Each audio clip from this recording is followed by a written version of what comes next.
Hey guys, how you doing? It's your girl Fee, a Little Messy podcast on Digital Boombox Network. As you know, we're here at the Ruth E Carter book signing event. We have the beautiful, lovely Springfield native, two-time Academy Award winning costume designer, Ruth E Carter, y'all. I am just so honored right now to just even have your time and presence for my podcast and for our station. So, just tell us a little bit about your journey and, you know what I mean, how you started, like what made you want to get into costume designing and things like that? Well, I always loved culture. Growing up in Springfield, we celebrated Kwanzaa. Yes. And, there was a real strong presence of, Black nationalism here. And all of those things, told the story of us. Yeah. And as I went to Hampton, HBCU, Yes. I started studying Black theater. And once I got into theater, I really started loving costume design. Yeah. And I graduated. I came back home to Springfield. I did an internship here at Stage West. It's called City Stage now. Yes. Oh my goodness. And they really gave me a good foundation for the internship. And they recommended that I go to New Mexico to do an internship at the opera.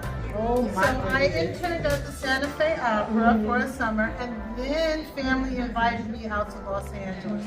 And I met Spike Lee, who's from New York. Oh my goodness. I met him in Los Angeles. That is so crazy. So that just began a long career of costume design. And I've just always loved telling the African American story. Through history, through fantasy, through neighborhood and community. That's just been my gifting. Yes. Oh my goodness. And one thing I do want to say is I didn't even know that you had anything to do with Do the Right Thing. That was one of my favorite movies growing up. Yes. So when I found out so when you're doing your process, cause this is hip hop clothes. It wasn't Wakanda with all this, African. This is from our culture too as well.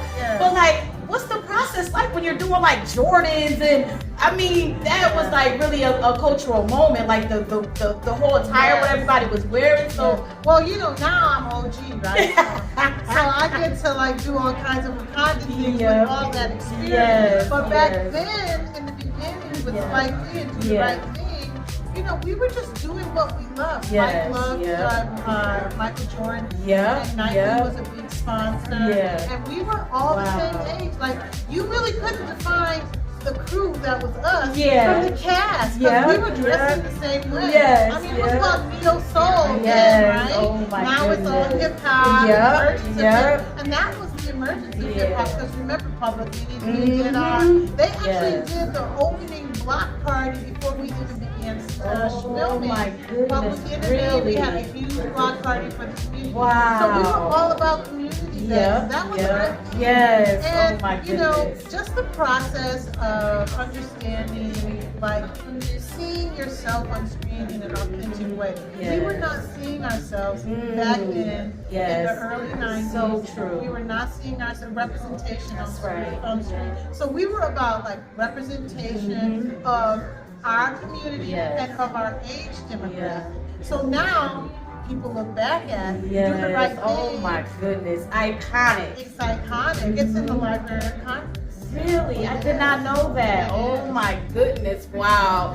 It's so amazing. I'm so blown away. I was doing some research on you, looking at all the movies. I did not Amistad and amazing work. I'm so proud to be in your presence and that you're from Springfield, and it's just really great. And for all the youngsters, I feel we need to have more kids here, y'all. It's children, y'all, because they need to get this history. This is part of our Black history, I feel so. I've been a hardworking artist for a long time. I don't even feel comfortable calling myself an artist, but I mean, I look back at all that work and I say, there was a passion, there was determination, there was stick-to-itness, and I think that's the lesson for young people, to stick to something, stay with it, even when it makes you really upset and really angry, and you don't want to do it anymore, and you feel like you're not that or you're not good at it, stick to it anyway. Because that's when you're learning. That's when your gut is churning, and you're getting it right. Yes, that's right. Oh my goodness. So thank you so much. I know you got to get out here because I could go on and on all day, y'all. I had a bunch of questions. She got to eat, y'all. So we got to go. So thank you so much. Your Girl Fee a Little Messy podcast on Digital Boombox Network. Again, we're here with Springfield native, the beautiful and lovely, two-time Academy Award winning first African American woman, Ruth E Carter, y'all. So make sure y'all follow her on all social media, support her, get her book. I got mine signed, y'all, so I think I'm all that because I am. So thank you so much, guys. Love you all. Bye.